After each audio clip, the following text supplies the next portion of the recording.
Hello friends, आप सभी का अपने एच ट्यूटोरियल पर स्वागत है। तो देखिए, जैकबोर्ड क्लास 8 का अगला वीकली टेस्ट 13 सितंबर को होने वाला है। अच्छी तरीके से आप लोग तैयारी कीजिए। 13 सितंबर को साइंस और इंग्लिश का वीकली टेस्ट है। तो इस वीडियो में आप सभी को साइंस का very very important question, viral important question बताने वाला हूँ। अच्छी तरीके से सभी क्वेश्चन को आप लोग याद कर लीजिएगा, जिससे आपका वीकली टेस्ट अच्छे से जाए। तो चलिए बिना देर के हम लोग क्वेश्चन की ओर बढ़ते हैं। देखिए, आप लोगों का इस बार चैप्टर 8 से क्वेश्चन आ सकता है किशोर अवस्था की ओर। और मैंने किशोर अवस्था की ओर पर एक लाइव क्लास लिया था, जिसमें पूरा चैप्टर को अच्छी तरीके से एक्सप्लेन किया हूँ। वीडियो को जरूर देख लीजिएगा। चैप्टर से कहीं से भी क्वेश्चन है, चैप्टर के कोई भी कोने से क्वेश्चन है, अगर आप वीडियो को पूरा देख लीजिएगा तो आराम से आप सभी प्रश्नों का उत्तर दे सकते हैं।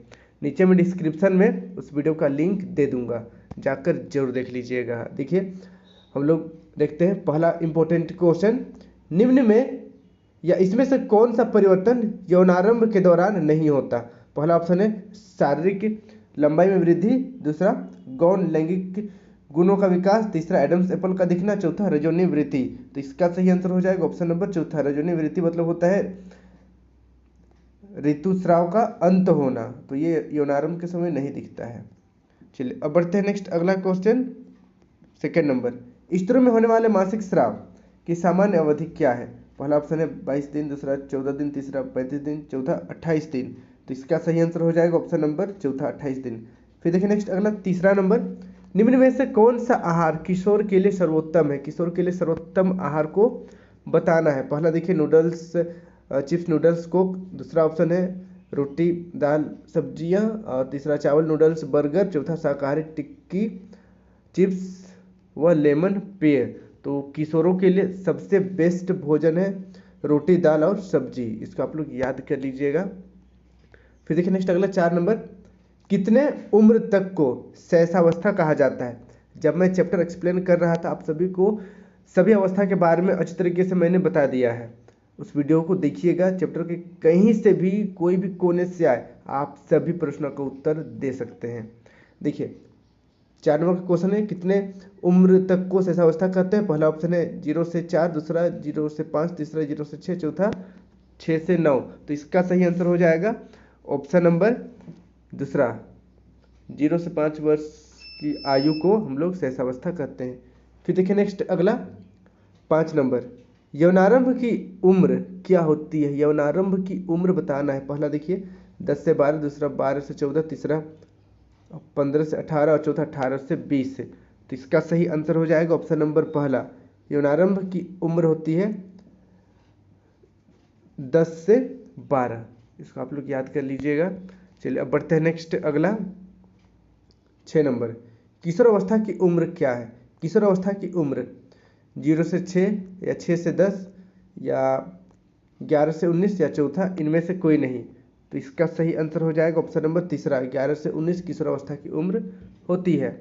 चलिए अब बढ़ते हैं नेक्स्ट 7 नंबर। देखिए टेस्टोस्टेरोन है। टेस्टोस्टेरोन क्या है? अंतःस्रावी ग्रंथि या स्त्री हार्मोन या पुरुष हार्मोन, इनमें से कोई नहीं। तो मैंने आप सभी को एस्ट्रोजन और टेस्टोस्टेरोन के बारे में अच्छी तरीके से बताया था। टेस्टोस्टेरोन पुरुष हार्मोन है, ठीक है, पुरुष हार्मोन है। इसको आप लोग याद कर लीजिएगा। फिर देखिए नेक्स्ट अगला 8 नंबर, एस्ट्रोजन है। एस्ट्रोजन क्या है? अंतःस्रावी ग्रंथि, स्त्री हार्मोन, पुरुष हार्मोन, इनमें से कोई नहीं। तो एस्ट्रोजन स्त्री हार्मोन है।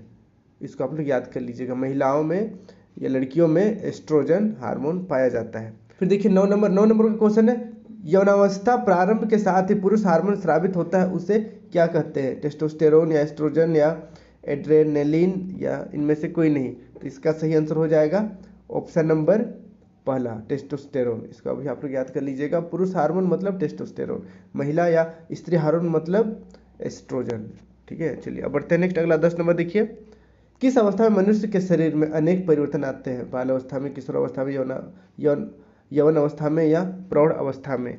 तो वैसे तो देखें तो सभी अवस्था में थोड़ा तो बदलाव आएगा ही, लेकिन ज़्यादा जो बदलाव है वो आपका देखा जाता है यौना अवस्था में, यौवन अवस्था में, ठीक है। इसको आप लोग याद कर लीजिएगा। अब बढ़ते हैं नेक्स्ट अगला देखिए 11 नंबर, लड़कों के गले में उभरा हुआ भाग कहलाता है। लड़कों के गले में उभरा हुआ भाग कहलाता है। पहला ऑप्शन है लैरिक्स, दूसरा एडम्स एप्पल या कंठमणि, फिर देखिए तीसरा थायराइड और चौथा इनमें से कोई नहीं। तो इसका सही आंसर हो जाएगा ऑप्शन नंबर दूसरा एडम्स एप्पल, एडम्स एप्पल। अब बढ़ते हैं नेक्स्ट अगला 12 नंबर की ओर। निम्न में कौन नर जनन हार्मोन है? पहला ऑप्शन है एस्ट्रोजन, दूसरा टेस्टोस्टेरोन, तीसरा पीयूष ग्रंथि, चौथा इनमें से कोई नहीं। तो इसका सही आंसर हो जाएगा नर यानी कि पुरुष, पुरुष हार्मोन है टेस्टोस्टेरोन, याद कर लीजिएगा, इंपॉर्टेंट है। चलिए अब बढ़ते हैं नेक्स्ट अगला 13 नंबर देखिए। निम्न में कौन मादा हार्मोन है? मादा हार्मोन कौन है बताना है। पहला एस्ट्रोजन, दूसरा टेस्टोस्टेरोन, तीसरा पीयूष ग्रंथि, चौथा TSH।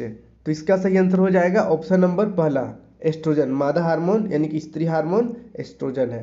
फिर देखिए नेक्स्ट अगला 14 नंबर। लड़कियों की अंतःस्रावी ग्रंथियों से हार्मोन उत्सर्जित होता है। पहला ऑप्शन है एस्ट्रोजन, दूसरा ऑप्शन है जाइनो एस्ट्रोजन, तीसरा ऑप्शन है गोनाड एस्ट्रोजन, चौथा ऑप्शन है टेस्टोस्टेरोन। तो इसका सही आंसर हो जाएगा ऑप्शन नंबर पहला एस्ट्रोजन, इसको आप लोग याद कर लीजिएगा। फिर देखिए नेक्स्ट अगला 15 नंबर। 15 नंबर का क्वेश्चन है वृषण एवं अंडाशय द्वारा स्रावित हार्मोन कहलाता है। पहला ऑप्शन है थायरोक्सिन, दूसरा लैंगिक हार्मोन, तीसरा इंसुलिन, चौथा एड्रीनलिन। तो इसका सही आंसर हो जाएगा ऑप्शन नंबर दूसरा लैंगिक हार्मोन। वृषण या अंडाशय द्वारा स्रावित हार्मोन को लैंगिक हार्मोन कहते हैं। फिर देखिए नेक्स्ट अगला 16 नंबर। हार्मोन क्या है? मैंने आप लोगों को हार्मोन क्या है ये भी बता दिया था जब चैप्टर एक्सप्लेन किया था उस समय। हार्मोन क्या है? भौतिक पदार्थ है, रासायनिक पदार्थ है, पहला दूसरा दोनों या चौथा इनमें से कोई नहीं। तो इसका सही आंसर हो जाएगा ऑप्शन नंबर दूसरा रासायनिक पदार्थ है। हार्मोन क्या है? रासायनिक पदार्थ है।